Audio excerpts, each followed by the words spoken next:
Hello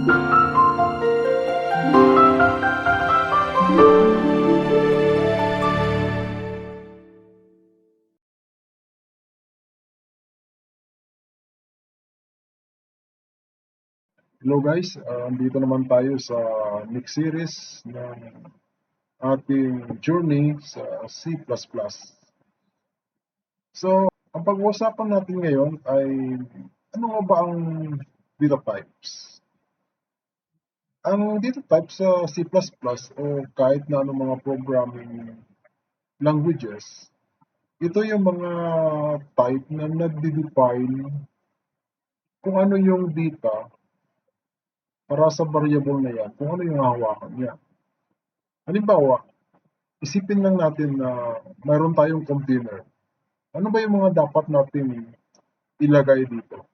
Pag sa program naman natin, anong mga value yung dapat natin i-store o ipapasok dito para sa ating program? Dito, meron tayong mga common type sa C++. Ilagay natin dito, una, yung pinaka-common talaga, int. Yan. So next, yung float. Yung float, papaliwanag ko yan isa-isa.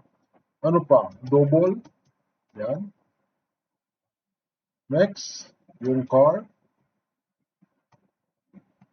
Next, another one is yung ball. Isa-isayin natin. So, para magamit natin ito, ayusin natin yung ball talagay para mas maintindihan natin. So, i-comment muna natin itong hindi natin gagamitin. Para hindi siya ma-apektuhan doon sa unang example natin. Ang unang pinaka-common na data type dito is yung int. Ang ibig sabihin nito ay integer data type. Ito ay ginagamit para makapag-store tayo ng whole number. So, pag sinabi nating whole number, either negative ito or positive number. Isasabay ko na dito yung explanation kung paano magde-declare ng variable para magamit natin ng sabay yung data type at saka yung variable para mas mabilis niyong makuha yung ibig sabihin nito. So, bago ko lagyan ng variable, meron tayong requirements sa variable. So, bago tayo makapag-declare ng variable, kailangan nating mag-isip kung anong data type ang dapat natin gagamitin. So, para mas maliwanag ganito. So, yung int na yan yung data type. Ngayon, mag-declare tayo ng variable dito. Ito yung parang tinatawag na name na mas madali nating maintindihan. Halimbawa, maglalagay ako dito ng common na term. So, grade. Yan. Yung grade na yan, yun yung ating variable name na yung kanyang data type ay int. Yung grade na yan, yun yung magiging storage location natin na pwede siyang maghawak ng isang value. I-assume natin na mayroon tayong ilalagay na value. By definition, ang integer ay nagre-require ng positive or negative na number. Basta tatawagin mo lang siya or ang content niya is whole number. So whole number, example, is yung 1, 5, negative 2, mga ganon. Mag-a-assign tayo ng value.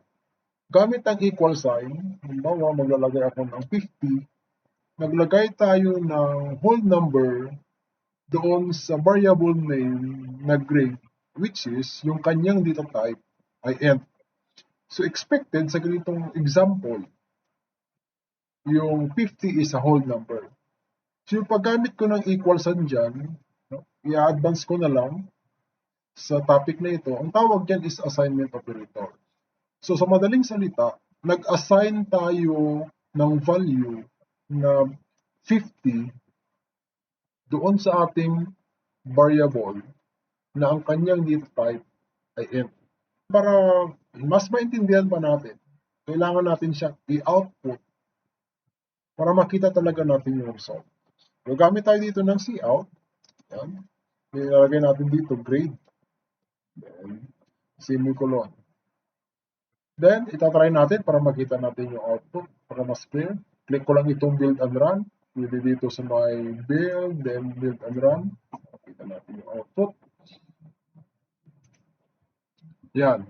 Kita natin yung value na 50. So, ganun lang siya kasimple, no?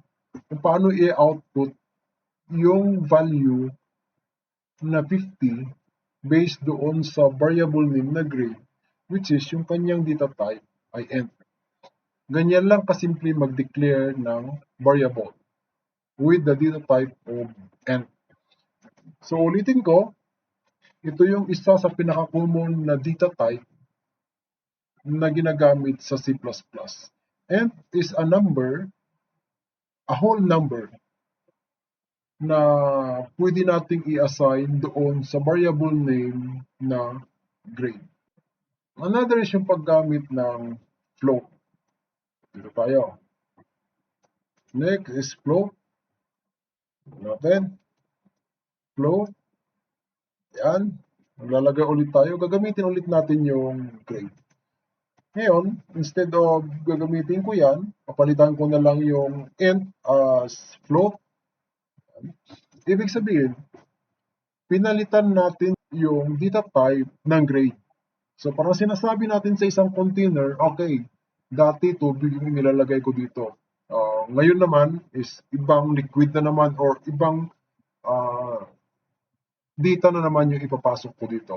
So, parang nagpalit lang tayo ng ilalagay sa isang container na yan. So, ano ba yung float? Float ay isang data type na ang pwede nating may assign na value sa variable na yan ay yung tinatawag na floating point number. Ito yung mga data type na nag-include ng mga decimal fractions. Ang ibig sabihin nito, ito yung mga number na hindi mo natatawaging whole number dahil nga may mga sobra siya or nag-expect tayo ng sobra doon sa original na value. Example nito yung 50, possible na magkakaroon na siya ng 50.3. So that is a decimal. So ganun yung kanyang concept.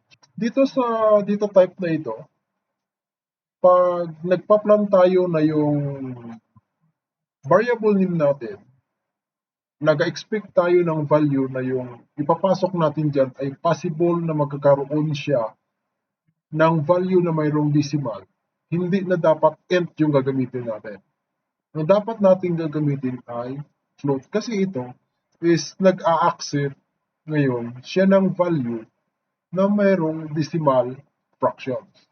Ngayon, itry natin na i-run, no? Based dito sa value na in-assign natin sa grade. So ito lang yung pinalitan natin para makita natin in actual doon sa output. Ayan. So makikita natin 50.3. Paano natin mapatunayan na yung float na yan ay dapat mayroong decimal point? So tatanggalin natin, assuming na sabi natin, subukan kong ipapasok yung value na 50. Anong mangyayari? So i-run din natin. So makikita nyo wala naman siyang problem. Ibig sabihin nito, nag-i-expect ka lang ng mga value na whole number, pero nag-i-expect ka din ng value na may mga decimal places. Kasi, pag ibabalik natin ito sa int, tapos lalagyan natin ito ng .3, tingnan natin yung mangyayari. So, dito sa content na ito, mag-expect tayo ng value ni grade na 50.3. Ngayon, yung magiging output nito ay 50 lang. Kasi nga, yung data type niya ay hindi magre-receive or mag-accept ng value na mayroong mga decimal fractions. Yun yung difference nilang dalawa. Kaya, pag mag-expect kayo ng number or value na mag-hold sa isang variable name, so dapat alam natin kung anong klaseng data type yung ating gagamitin. Punta naman tayo sa double. So papalitan natin ito ng data type na double para malaman natin kung ano yung difference nito doon sa int, sa float, ano bang mayroon dito sa double. Ang double na variable ay parang katulad din ito ng float, pero nagpo-provide ito ng mas malaking precision o yung tinatawag na yung kahaba ng numbers na pwede niyang ma-hold, no? Yung floating point. Kapag nagkaroon siya ng floating point na numbers, mas mahaba yung pwede niyang hawakan. So before ako magbigay ng example niyan, no, gusto ko lang munang bigyan siya ng or mas clear na explanation bakit kung parehas lang silang gumagamit ng precision or floating point, bakit kailangan pang pumili doon sa float at saka doon sa double. So ganito yan. Pag sinabi nating float, ito yung tinatawag na sa term ng programming, yung single precision floating point data type. Ito yung data type na nagpo-provide lamang siya ng 6 to 9 decimal digits na precision. Ibig sabihin, yung number ay 6 hanggang 9 na numbers lang. Mga ilang million lang yung pwede niyang hawakan. Pero pag double naman, ang pwede niyang hawakan, ito ay umaabot ito ng 15 to 17 decimal na digit. Ibig sabihin nito, pag maglalagay tayo ng value, aabot ito ng 16 to 17 value yung pwede niyang hawakan. While ang float naman ay pwede siyang humawak ng value na 6 hanggang 9 na digit. 1, 2, 3, 4, 5, 6, 7, 8, 9. So yan yung possible na pwede niyang i-hold na value. Maglalagay ako dito ng code na pwede nating ipakita, no, yung difference ng dalawa. So dahil kailangan nating ipakita yun, magdadagdag muna ako ng another type of header na pwede nating magamit para makita kung may pakita yung limit ng dalawang number natin. So ilalagay ko dito, i-include ko dito sa ating program yung limits. Meron kasi tayong function na limits na pwede nating idagdag para magamit natin yung process na yon para mapakita natin, magamit natin yung function na yon. Dito, i-comment ko lang muna itong double, mag-direct tayo dito sa cout. Tanggalin ko muna itong cout. Ilalagay ko direct dito yung code. So, lalagay ko dito, okay? So, numeric limits, ayan. Then, lalagay ko dito float. Ayan, pagkatapos, ito yung code para makita natin, no? Yung makita natin yung limit talaga ng value na float. Then another one is yung double. Kita natin. So numeric limits tapos double. Ayan. Tapos max. Ayan. Para makita natin. Maglalagay lang tayo dito ng inline para magkaroon sila ng space di dalawa. Para hindi sila magdugtong. Itong dalawa na ito, itong code na ito, sila yung magbibigay sa atin ano ba yung maximum na value na pwedeng hawakan ni double at saka ni float pagdating sa C++. So i-run natin para makita yung value. So based dito sa result, no, makikita natin na yung nasa taas is yung float. So float tapos yung nasa baba is si double. So ngayon makikita natin na plus 38 lang yung basis nito. At saka itong isa naman is plus 308. Ibig sabihin, ito yung mga indication na mas malaking value yung pwedeng hawakan ni double kaysa kay float. Okay? So yan yung possible na basis natin para mapatunayan natin na yung dalawang ito ay may difference sila. Pero basically, yung paggamit nito, kung maliliit lang naman na numbers yung gagamitin natin, pwedeng float or pwedeng double na rin without knowing kung ano talaga yung maximum na gamit nila. So saan pa ba yung mga difference ng dalawang ito na ginagamit? No? Pag sa storage naman yung basihan natin, siyempre yung float nag-occupy lang siya ng ilang bytes, that is 4 bytes, ibig sabihin, pwede siya 32 bits. Yung mga computer natin na 32 bits, pwede yun. No? Or ganun na 32 bits memory. So pagdating naman sa double, ito naman yung nag-occupy ng 8 bytes or tinatawag na 64 bits of memory. So balik tayo doon sa ating example. So i-remove lang muna natin ito para hindi siya magiging problem sa part ninyo na nakikita niyo. So isi-see out ko muna ito, see out, then lagyan natin dito grade. Ayan. So yun yung difference nila. Double at saka float, parehas lang nung umahawak ng floating point position. So wala tayong problema doon. Ito yung example. No, pag gawin natin itong int or integer, automatic tatanggalin niya yung value or yung mga floating point na position, gagawin niyang whole number. So ganun lang siya kasimple. Next na variable or na data type is yung char.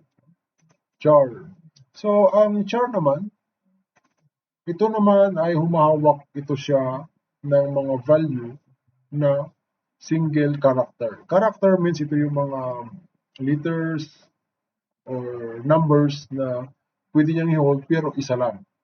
So ang difference nito, possible pwede natin dito ilalagay dito letter, di ba? Papalitan natin yung variable para magiging related siya dun sa sinasabi natin. So usually character ay nag-hold ito ng mga letters or pero subukan natin para makita nyo yung in actual kung ano yung sinasabi ko. So maglalagay ko ng letter dito, A. So mapapansin nyo, yung kaibahan nito is katulad ng string literal natin, yung sa previous natin na example na video is double quotation yung ginagamit dito. Yun sa string literal. But sa character naman na dito type natin, ang ginagamit natin ay single quotation. Tapos isang value lang yung nasa loob nito. So i-run natin para makita natin. So ayan A. So what if lalagay natin dito dalawang value. Then run natin. So makikita ninyo, iisa pa rin yung kukunin niya, yung letter A. Okay, then madadagdag tayo ng another B. So i-run natin. So makikita ninyo kung ano yung pinaka-last na value na nakalagay dito is yun pa rin yung kukunin niya. So yun yung evidence natin na ang char ay pwede lang siyang mag-hold ng iisang value na pwede niyang i-represent sa output natin. So what if papalitan natin ito ng double quotation? Ayan. Para malaman natin yung kaibahan nito. So makikita natin, automatically, hindi siya mag-accept kasi nga, as a data type of char, ang mag-hold lang nito is nasa loob siya ng single quotation. So, hindi magmamatter kung ilang value yung pwede mong ipasok dito, but the result of that variable ay isa lang. Which is, tandaan natin na yung value na i-report nyo sa atin is yung pinaka-last na value na andon sa loob ng single quotation. So, katulad nito, pag maglalagay ako dito ng x sa dulo, pag i-run ko yan, automatically yung pinaka-last na value yung ibibigay niya sa atin. So, normally, ginagamit ito kapag ga-expect tayo ng mga value na nagre-report, for example, yes, y, no, and so on. That is char. No? So, itong char is tinatawag ito na storage of a single character. Another type of variable is yung string. So, ito is yung common data type. So, string ito naman is nag-hold ito ng string literal, katulad ng sinabi ko kanina, na multiple string, yung hello world, basic example natin. So, makikita ninyo, then run natin. So, pinaka-basic yan. Palagi natin makikita yan sa cout natin, sa mga examples natin. So, ito yung pinaka-simple na ginagawa natin, no? Na inilalagay sa lahat ng mga programming natin kung maglalagay tayo ng mga caption or text na pwede natin na magre-represent kung anong ibig sabihin ng mga variable na yan. Ito yung ginagamit natin. Dapat tandaan natin na nakapasok siya sa dalawang double quotation. Another data type is yung bool. Okay? Ang ibig sabihin nito is boolean. Ang boolean naman, ito yung data type na nag-hold ng either true or false. Ibig sabihin, nagre-represent ito ng mga logical values. So, in our example, tingnan natin, maglalagay tayo ng bagong data type. This is ball. Then, halimbawa, yung variable natin is as. So, ilalagay natin dito. Dito sa example natin, lalagyan natin siya ng value na true. Yan.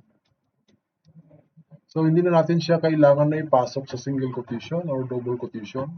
So, then another, magde-declare tayo ng, papalitan natin ito na mas clear na example. Is true. So, ayan. Then, another one is false. Ito siguro yung mas maganda example. Yan. So, ganito yung magde-declare ng value ng ball na data type. So, true is our variable name na pareha silang may data type na boolean. So, ibig sabihin nito, pwede silang mag-hold ng dalawang possible result. Saan ba ito sila ginagamit? Pwede ito sila sa logical operation gamit ang boolean na data type, or pwede rin naman ito sa conditional statement na data type. Dito, bigyan natin ng konting example. Halimbawa, doon sa paggamit ng boolean data type sa conditional statement, pwede natin gawing example. Halimbawa, f, so ganito. Talaga natin dito is true. Yan. So, based sa example natin, is true is, alam natin na ang value nito ay true. So, ang ibig sabihin nito, dahil true ito siya, mag-output tayo dito. Ito yung i-perform niya. Kasi usually, ang conditional statement, pag true yung condition, automatically, itong first line of code natin, ito yung i-perform niya. Natin dito, this is true. This is true. Yan. Then, remove muna natin ito para hindi siya maging sagabal. Then, run. Kita natin, this is true. So, ito yung pinaka-basic na example ng Boolean expression kung paano natin sila gagamitin sa mga example, lalong-lalo na sa mga conditional statement. Instead of gagawa tayo ng with equal to na mga value para dito sa ating data type. Na i-compare natin sa variable na inilagay natin. Okay guys, ito lang muna yung hangganan ng ating discussion. Actually, may mga iba pang mga data type na pwede natin idagdag, but mag-focus lang muna tayo sa mga basic data type na pwede natin magamit along the way sa ating topic, sa journey natin sa C++. Dito sa topic natin, maglalagay ako sa last part ng video na ito, ng mga example na activity na pwede nyong masagot at may lagay nyo sa comment kung sino yung una mga kasagot at ano yung eksaktong sagot na pwede nyong ilagay sa comment section. Thank you guys for listening.